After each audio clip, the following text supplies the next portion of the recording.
भारत दुनिया की सबसे प्राचीन और महान संस्कृतियों में से एक। इतिहास के पन्ने सलाम करते हैं हमारी सभ्यता और परंपराओं को।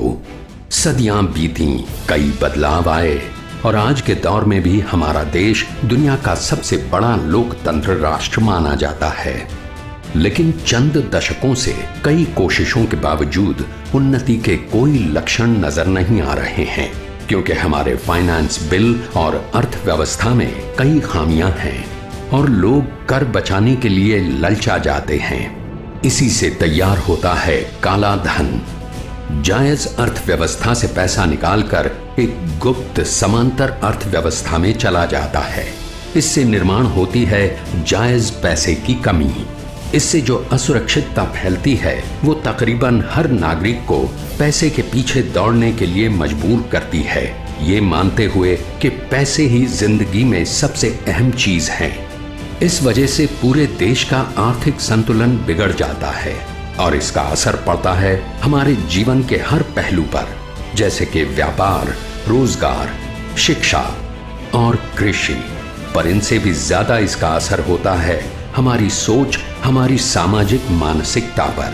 ये नजारा बदल सकता है और हमारे देश को उस चोटी पर पहुंचा सकता है जहां उसे बाकायदा होना चाहिए। इसका उत्तर है अर्थ क्रांति। आज की हमारी अर्थव्यवस्था में ऐसा बदलाव जो हमारे देश का भविष्य बदल सकता है। किसी व्यक्ति या पक्ष पर अर्थ क्रांति का निशान नहीं है, बल्कि वो तो सिर्फ व्यवस्था में सुधार लाने की मांग कर रही है। अर्थ क्रांति एक अभूतपूर्व पर बड़ी आसान सी कल्पना है जो केवल गणित पर आधारित है, जो हर समय, स्थल, समाज और राष्ट्र के लिए समान है। जो देश प्रगति से प्रेरित हो उसे ये 5 सूत्रों वाली अर्थ क्रांति समझने में भी आसान लगेगी और उस पर अमल करने के लिए भी। 1. वर्तमान के सारे कर रद्द कर दिए जाएं। 2. एक ही कर लागू किया जाए जो है बैंक व्यवहार कर। 3. 50 रुपए से ऊपर के सारे चलन रद्द कर दिए जाएं। 4. नगद किए गए व्यवहार पर कोई कर न लगाया जाए। 5. 2000 तक की रकम के व्यवहार को कानूनन सम्मति दी जाए। अर्थ क्रांति हमारी सोच में बदलाव लाने की शुरुआत है, जहां हमें ये समझ आए कि असल में महंगाई तो एक तरह से छुपा हुआ कर है। काला धन हम सबको एक अंधियारे भविष्य की ओर ले जा रहा है। नाजायज तरीके से बटोरे हुए रुपए हमारी अर्थव्यवस्था को सुधरने से रोक रहे हैं। पैसा कुछ पाने के लिए सिर्फ एक जरिया है, इसका अपने आप में कोई मूल्य नहीं है। ये बहुत जरूरी है कि अर्थ क्रांति हर उस भारतीय तक पहुंचे जो एक सशक्त राष्ट्र की कामना करता है। इस क्रांति में शामिल होने के लिए सबको आवाज दे के बुलाना बहुत जरूरी था। इसी से उभर के आई एक कल्पना, समर्पण यात्रा।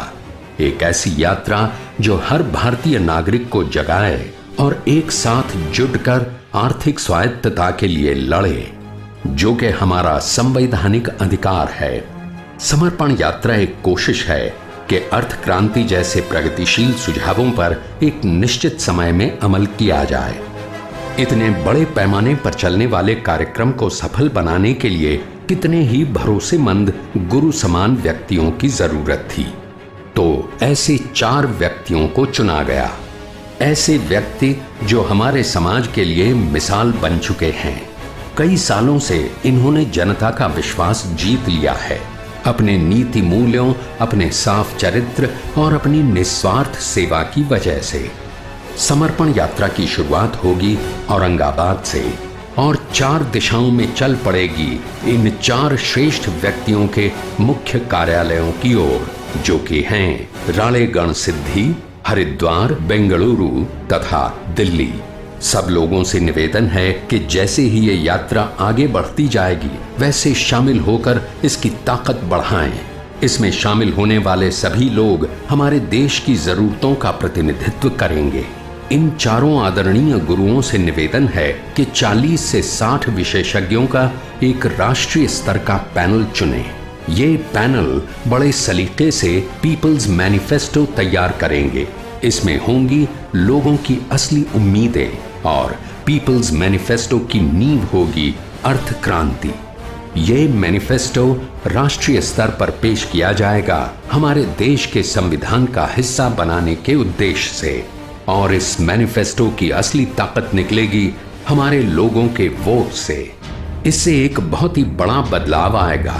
भारत के पास ऐसे बैंक्स होंगे जो सही प्रमाण में और बहुत कम ब्याज पर व्यवसाय करने के लिए पैसे दे सकें। कर रद्द करने की वजह से सब वस्तुओं के दाम बहुत कम हो जाएंगे।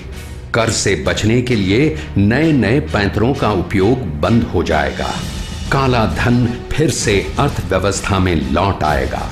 एक ही अर्थव्यवस्था होगी जो होगी जायज, ताकतवर और 100% पारदर्शी। समाज कल्याण के लिए काफी पैसा होगा जो शासन के अलग अलग स्तरों पर इस्तेमाल किया जाएगा। 100 करोड़ दिलों के लिए हमारी आपसे प्रार्थना है कि आप आगे आएं और इसमें शामिल होकर इस आंदोलन की शक्ति बढ़ाएं। ये एक सुनहरा मौका है स्वतंत्र भारत की सबसे बड़ी क्रांति को जीतने का। अर्थ क्रांति।